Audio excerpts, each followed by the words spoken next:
Good afternoon, everybody, and welcome to your next week of writing.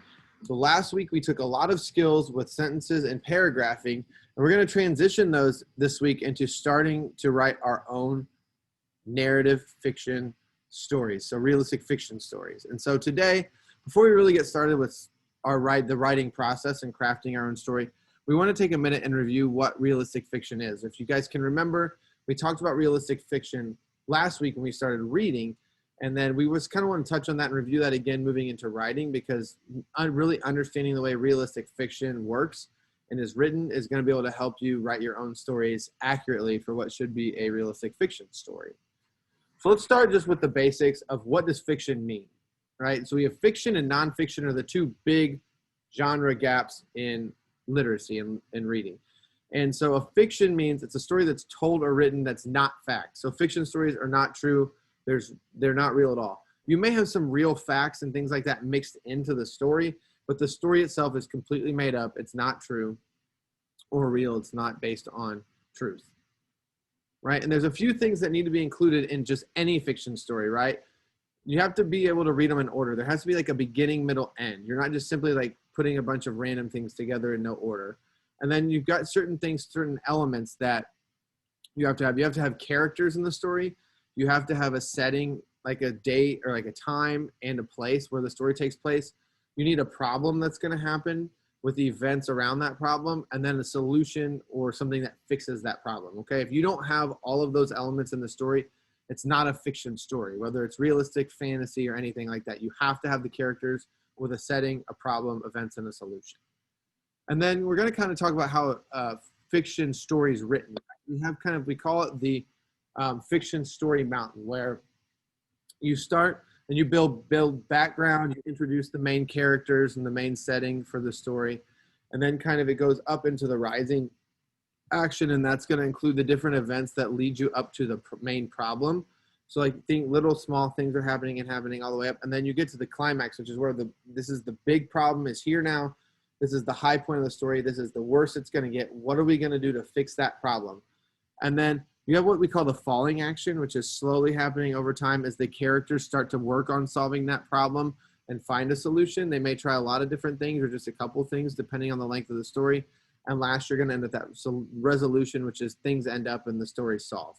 So it's kind of like going up the hill. We're learning about things. Things are getting worse. We're learning about it. Oh no, here's this problem. Okay, we're going to get it fixed though.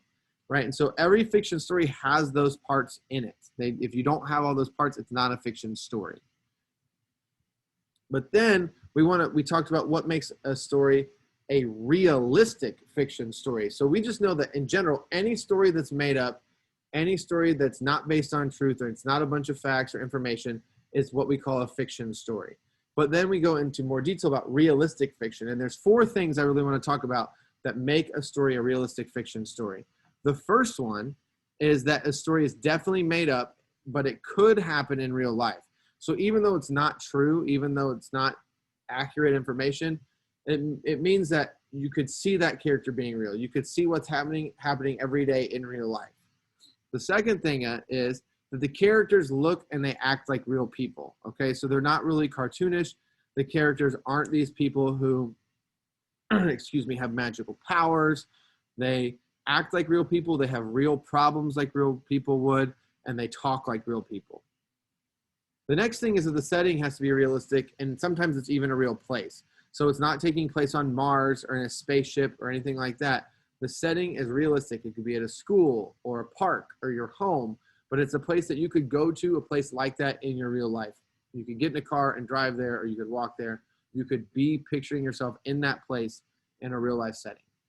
And then the last one is that you could see yourself in similar situations and problems in real life. So they're kind of things that people would run into every day. Maybe the problem in the story is that my friend's angry at me and I have to figure out how to make things better between the two of us. I could see that happening in real life. Something like me fighting a magic wizard or something like that is not a realistic thing that I could see happening in everyday life that I could have to deal with. So it's really, you're taking the character, the setting, and the plot, and all of those things have to be realistic. If there's one of those things that seems unrealistic, if there's one thing that seems like you couldn't see it happening in real life, that means the story is not realistic fiction. Right? So your job today moving forward is that you're going to have to figure out which of these two stories is the story that's realistic fiction and which one's not. So I'm going to read just the beginning part of the two of them, and then we'll talk about what your job is with that. So we're going to start with Frindle. I can find Frindle. There it is. We're going to start with Frindle, and I'm just going to read the first couple pages, and then we'll move on to Geronimo Stilton. So this book is called Frindle. Chapter 1 is called Nick. If you ask the kids and the teachers at Lincoln Elementary School to make 3 lists, all the really bad kids, all the really smart kids, and all the really good kids, Nick Allen would not be in any of them. Nick deserved a list all on his own, and everyone knew it. Was Nick a troublemaker? Hard to say. One thing's for sure, Nick Allen had plenty of ideas, and he knew what to do with them. One time in 3rd grade, Nick decided to turn Miss Denver's room into a tropical island. What kid in New Hampshire isn't ready for a little summer in February? So first he got everyone to make small palm trees out of green and brown construction paper and tape them onto the corners of each desk. Miss Denver had only been a teacher for about 6 months. She was delighted. "That's so cute," she said. The next day, all the girls wore paper flowers in their hair and all the boys wore sunglasses and beach hats. Miss Denver clapped her hands and said, "This is so colorful." The day after that, Nick turned the classroom thermostat up to about 90 degrees with a little screwdriver he had brought from home.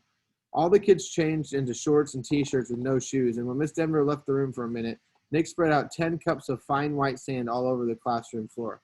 Miss Denver was surprised again at just how creative her students could be. But the sand got tracked out into the hallway where Manny, the custodian, did not think it was creative at all, and he stomped right down to the office. The principal followed the trail of sand, and when she arrived, Miss Deaver was teaching the hula to some kids near the front of the room, and had a tall, thin, shirtless boy with chestnut hair who was just spiking a Nerf ball over a net made of 6 t-shirts tied together. The 3rd grade trip to the South Seas ended very suddenly, thanks to the principal. So that's the first couple pages of Frindle. So be thinking to yourself, could I see some kids really doing that in the classroom? Is this realistic or is this completely fake? The next one we're going to read is Geronimo Stilton and Dancing in the Shadows. A special appointment.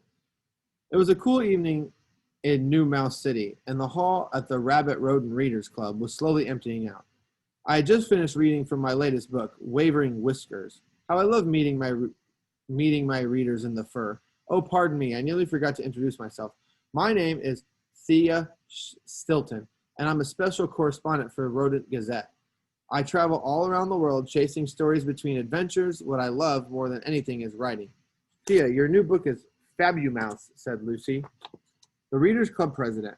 Why don't we celebrate with dinner at L.A. La Squeakery? We have some Marvmouse cheeses. The invitation was tempting, but I had to decline. Thank you so much, but tonight I have a special appointment with my TV set. My students, the Thea sisters, are going to appear on cable. A little while back, I had been invited to teach a class in adventure journalism at my old school, Mouseford Academy. Colette, Nikki, Pamela, Paulina, and Violet, the Thea sisters, were in the class. Without a doubt, they are the 5 brainiest, most talented Without a doubt, they are the 5 brainiest, most talented mousettes I've ever met. Tonight, a cable channel dedicated to ballet of mice was showing a special program directed from La Scala Theater in Milan, Italy. One of the most famous teachers in the world. The Thea sisters would be performing on stage. And just because you guys can see, the Thea sisters are a group of mice in ballet outfits. So those are the first few pages of Geronimo Stilton and the Dancing Shadows. So your job moving forward today, after hearing the beginning of those 2 stories, is to decide which one of these is a realistic fiction book and how do you know. So below you have a discussion, and all you're going to do is reply to the discussion and say which one you think is the realistic fiction story and which one you think is the fantasy story. And then you're going to also include how do you know. So if you think Frindle is realistic, you have to say, I think Frindle is the realistic fiction story because, and give evidence why. Tell me why you think that's real. Or if you think it's the other book, Thea Stilton and the Dancing Shadows, tell us why I think Thea Stilton and the Dancing Shadows is realistic because, and give us that information. All right? You have to be detailed and explain why. You cannot simply say which one you think is realistic fiction. All right, we look forward to reading your replies. Be sure you remember to respond to 2 classmates' chats on the discussion as well. Kind of go back and forth and tell why you agree with them or why you may think differently. We'll start tomorrow with planning out our own stories. Guys, good luck today, and we'll see you tomorrow.